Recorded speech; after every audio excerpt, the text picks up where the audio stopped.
welcome. My name is Miss Courtney. Welcome to the KDL Curiosity Lab online, our Ask the Expert, where we ask questions, your questions and my questions, to STEAM experts around Kent County.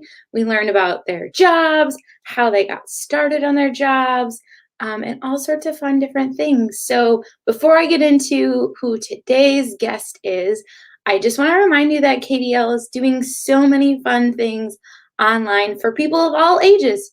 So we have some programs for our adults where we talk about what we're reading and what we're learning. We have a story times, baby times. We have a community helper story time, which is similar to my program, except for a little bit younger, and they aren't necessarily STEAM friends. But it's super fun. My friends, Mr. Greg and Miss Henny, do that one. We also just launched our teen show, which is called Hodgepodge, and that is with my good friends, Miss Monica and Miss Claire, where they talk about books, they do silly challenges. You might see some familiar faces pop up here and there, such as myself and some of my other friends. So make sure you check out our Facebook and our YouTube for all of those fun things. But let's get started with who today's guest is. So I'm so excited to talk to Laureen Grunwald. She is the Director of Sculpture, Art Collections, Exhibits, and Installations at the Frederik Meijer Gardens, which is one of my favorite places that I haven't been to yet since probably 2019. So it's been a while. I'm sure there are lots of new things that Laureen could tell us about. So Laureen graduated from Hope College with her Bachelor of Arts in Sculpture. She's been with the Gardens for 20 years, and she manages the sculptures and the exhibit staff.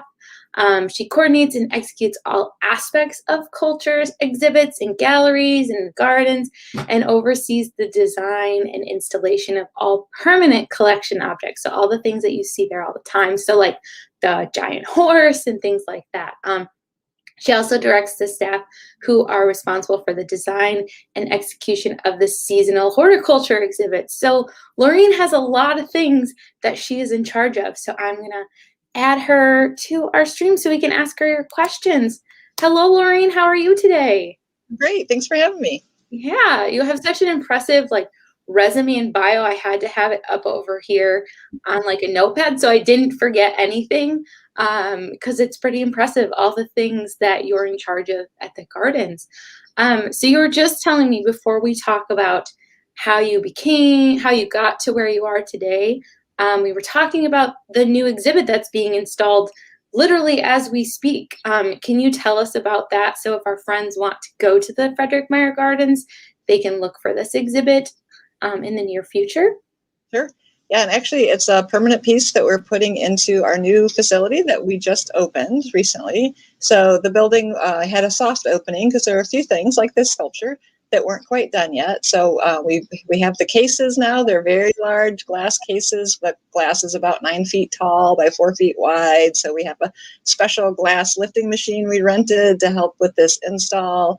And it's highly technical to put it all together. We started it last night after 5 and worked for several hours. We started again this morning. So you just never know how these projects are going to go. But so far it's going well. It's just a lot of tedious work to make sure that this big plate glass is lined up correctly and then secured before the sculpture goes in. That's awesome. So what is this sculpture going to be of? So there are 2 sculptures by Yinka Shonibari, who is an artist that we're also engaged in with exhibition when our galleries reopen. They're under deconstruction right now because we are having those renovated. And now that the new building is open, we've kind of moved into the old building to take care of some things that we need to do there to make it a better space for our visitors. And the gallery redesign and expansion is part of that project. Yeah, I haven't been there since I think last time I was there, everything was under construction. And so you had to there was a very specific path you had to take to get into the gardens. But that's so exciting that it's open. And you guys are open, right? You're open with mask requirements and social distancing. But if people want to come, they can come, right? That's correct. Yeah, the building itself has a limited capacity, but we've been able to manage that well and get people out to the outside where there's lots of room to move around and explore. And all seasons, have different exciting things to see at the garden. So yeah, have everybody come out. That's great. Yeah, it's definitely been a good winter for going to the gardens. It hasn't been there haven't been too many really cold days, and there haven't been too many super snowy days. I think this Tuesday morning was like the first morning where I felt like, I was driving in winter conditions. I think Right. thus far it's been like pre-winter conditions. Yeah, That's so fun. Okay, so Laureen, so you've been in this at the gardens for 20 years now. How did you get started? What made you decide to pursue a career in sculpture? When you were a kid, like when did you know? Were you like 5 years old and you were like, yes, that's what I want to do? Or was it maybe a little bit later in your life? So just tell us about your journey. Sure. Yeah. When I was young, I always loved arts and crafts. Any sort of, home do it kit, I did it. String art and paint by numbers and shrinky dinks and you name it. That was the best thing for me. It was any sort of thing I could get my hands on and create. So I always had that kind of in me from the beginning. And then I also had a couple older brothers who, taught me how to work on my own car and really get my hands dirty and explore and kind of not be afraid to try things. So I've always sort of had that spirit, and that kind of just led me into this journey into the arts. And when I started at Hope College, I wasn't necessarily thinking that I would be focused on an art degree because I wasn't sure how I was going to employ myself with that degree. Yeah. And I wanted to make sure that, I was self-sustaining, that I could find a job, that I wouldn't have to rely on anybody after school. So, going to a liberal arts school gives you a well-rounded education. It's really great. You get to try a lot of different things and explore different things you're interested in. And I took more and more and more art classes. And then I just basically said to my parents, well, I guess I'm an art major. Awesome. Yeah, I love that. Yeah, I went to Grand Valley, so another liberal arts school, and yeah, it's nice to get those. They've changed it since I went, but you used to have to take like 3 classes in like a liberal arts discipline, so you could explore different things, to see what you were interested in, because it's a big decision to make when you're 18 and for 12 years you've been told what you have to learn, and then suddenly you get to pick like, what do I want to learn about? What am I passionate about? But there's a lot to explore out there. So I think that, trying lots of different things is always a healthy perspective. That's so cool. So I do have a question about learning to fix cars. Do you fix your own car? Do you change your own oil still? Or are you just like, enough to where you go into the dealership and you can tell them like, you're tricking me? That's not really a problem. Yeah, I think since cars have gotten a lot more sophisticated and computerized, it's a little bit harder to work on them yourself. But certainly there are some things that I still do. But I've also gotten into the habit of letting the professionals do that as well. Yeah, I'm that person that's like, can you say it needs to be fixed? You fix it. But that's cool that like you grew up kind of like, getting your hands dirty, which is something that before in our libraries when we would have like programs, that's something that we were trying to get kids to do more, to kind of explore, get a little dirty, in our programming rooms, not necessarily on the library floor. But yeah, that's so great that you could explore that. Was there a class that you took in college that was like the turning point for you, where you were like, sculpture is the one that I want to focus on? Like, was there a class or a teacher or something? I think, that's definitely the case. I started out more in the painting end and had done some painting classes and lessons when I was younger with a private instructor, and really enjoyed that. But then when I did kind of venture into the 3D, early sculpture classes and even ceramics and things that you were building with your hands, that was really where I felt comfortable. And I did have a great professor who was, always inspirational to be with somebody that kind of is a guiding light there. So Bill Meijer was one of my mentors for that direction. Cool. Yeah, I think that makes a difference is when you're young, especially, to have someone who is passionate about that kind of guiding you, and giving you tips and things like that. So that's really cool. So you've worked at the gardens obviously for a really long time. What are some of your favorite exhibits that you've got to bring in, whether they're ones that are now permanent at the gardens or ones that were just seasonal? What were some of your favorites? It's probably hard to narrow it down. It So is. you can have more than one. Yeah, I'm not a very good person with favorites because I like so many different kinds of things. Same. Same. Narrow it down. Yeah, breaking a rule because you never ask a librarian what their favorite book is unless you want a list of like 10, Right. and it changes based on the day. But I am going to break that rule, but I'm also letting you have more than one favorite. Okay, yeah, good. No, we, watching the sculpture park develop early on was really exciting because we did get to work with a lot of new pieces and see that grow over time. But in the sculpture galleries, we've worked with a lot of really great contemporary artists, from, Jamais Plensa and Jim Dine and George Siegel, who's, he had passed on, but his family was still involved in the estate. We just recently had another George Siegel exhibition. Just a lot of different kinds of work, Milo Palladino, Ai Weiwei. We've had some older work that's been traveling exhibitions like Rodin and Degas. So we've really had a huge variety of work. And, I can't say they're all my favorite, but I find really interesting things in the exhibitions and can see why they're really important to have in the world with, the ways that they've influenced culture. Yeah. Let's see. Have you had any like local, like I'm trying to think how I want to phrase this. Have you had a lot of local artists that have done sculpture exhibits or contributed to anything at the gardens? We've worked with some local people and then some Michigan people early on when the gardens had just opened. The gallery spaces, we did work with different area colleges, professors, first in sculpture discipline and then with the ceramics discipline. And that was really rewarding to see their work. Through Art Prize, we've been able to bring in some local artists as well that are typically in a professor role here in the community or, has a longstanding tradition of sculpture. So yeah, we've had a variety of local people in different moments and then, of course, the world-renowned ones as well. Awesome. Yeah, I was thinking about Art Prize because it's going to be this year, I think. Yeah. They're starting up again. So it's a little tricky for us because our galleries are still going to be under construction and we won't have an indoor space, but I know we'll find space outside to showcase some work and we definitely want to be a part of that.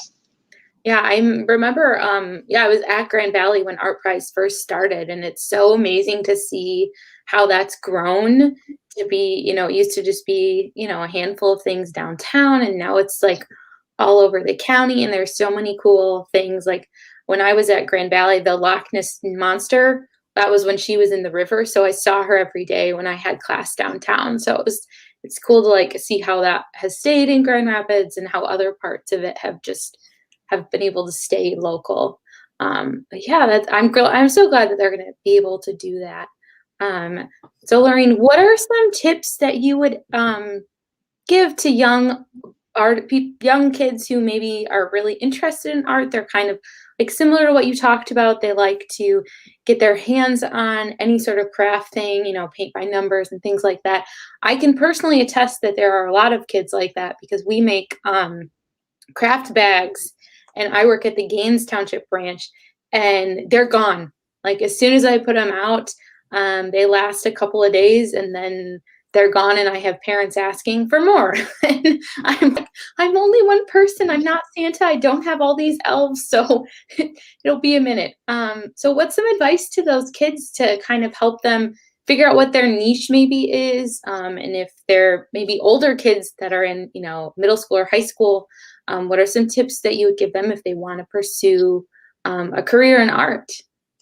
There's a lot of different directions you can go with that. I think exploring and just finding different materials and mediums and never be afraid to try something new and, have try to build a community, maybe of friends and family in different places. Like you were saying, the library's great.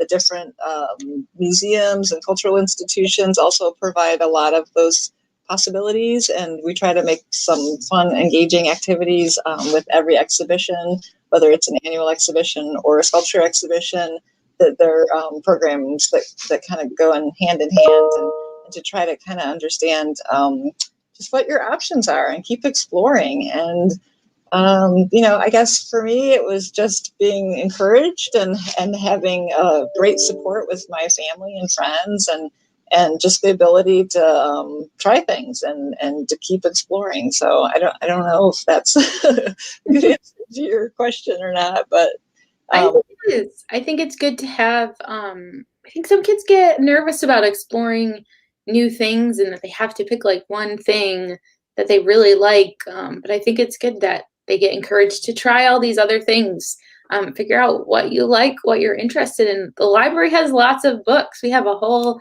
art section in our junior nonfiction and our adult nonfiction.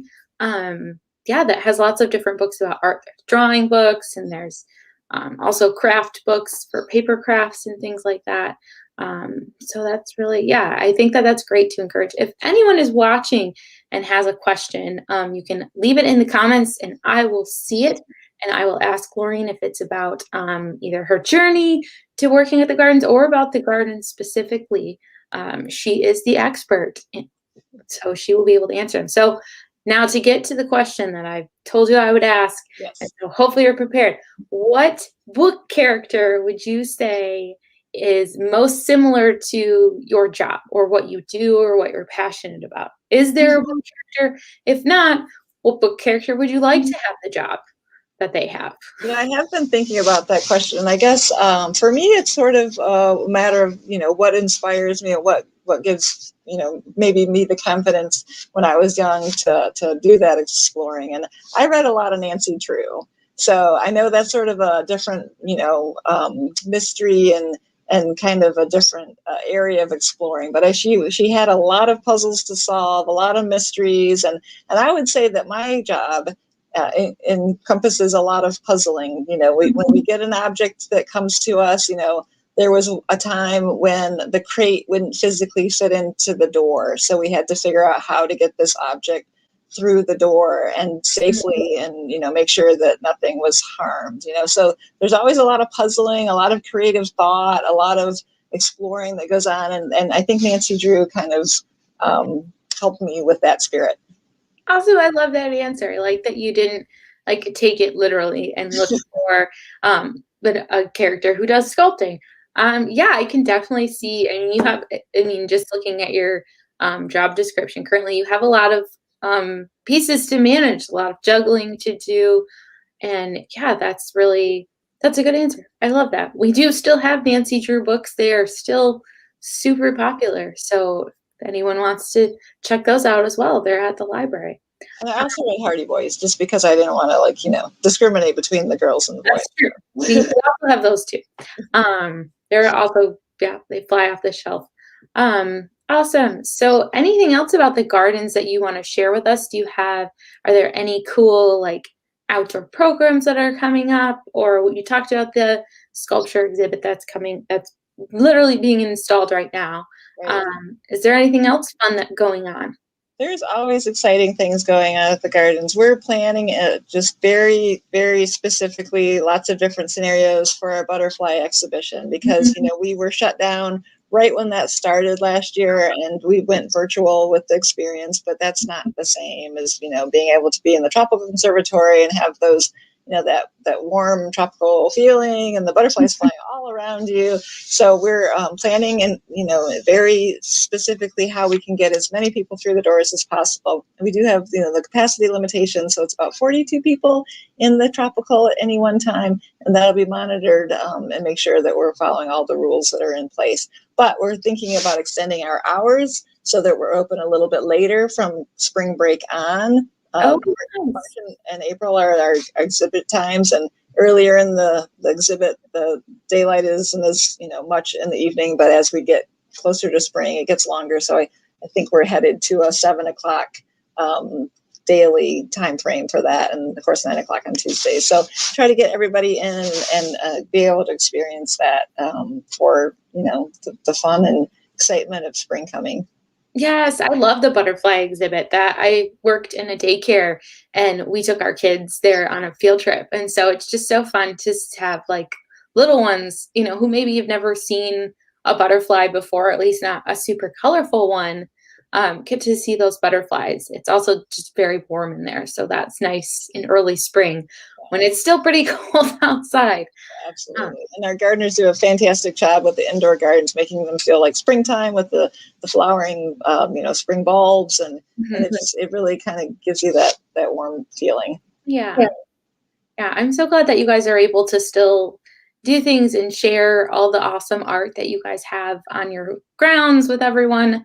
And I know that during the shutdown, you guys did do a lot of virtual programs as well. So it's been really nice to see everyone in the community, the gardens, the zoo, the museum, the library kind of step up and try to bring those experiences while we were all stuck inside for what felt like ever. Our team were constantly thinking of new ideas and how to make them accessible, virtual or pick up, projects like you were talking about and take them home and do them or whatever the case may be. So yeah, lots of things to explore. Awesome, Laureen. Well, it doesn't look like we have any questions, which means I must have done a great job of asking everyone's burning questions. So yeah, thank you so much for joining me today. We're actually talking to one of your coworkers next week, so we'll learn about a different aspect of the gardens next week. So thank you so much for joining. Everyone who's watching, either if you're watching live or if you're watching after the fact, thank you for watching. We will be back in 3 weeks with another program. And just so everyone knows, the library is currently open. So if you're wanting to go to the library or the gardens, you're welcome to come. We all have restrictions. We all ask that you wear a mask and socially distance, but we'd love to see, half of your face. And I'm going to always assume that you're smiling, even if you might not be. I just like to assume you're smiling because you can always assume that I am smiling under my mask. So until then, everyone, have a wonderful weekend. And thank you again, Laureen, for joining me. Thanks.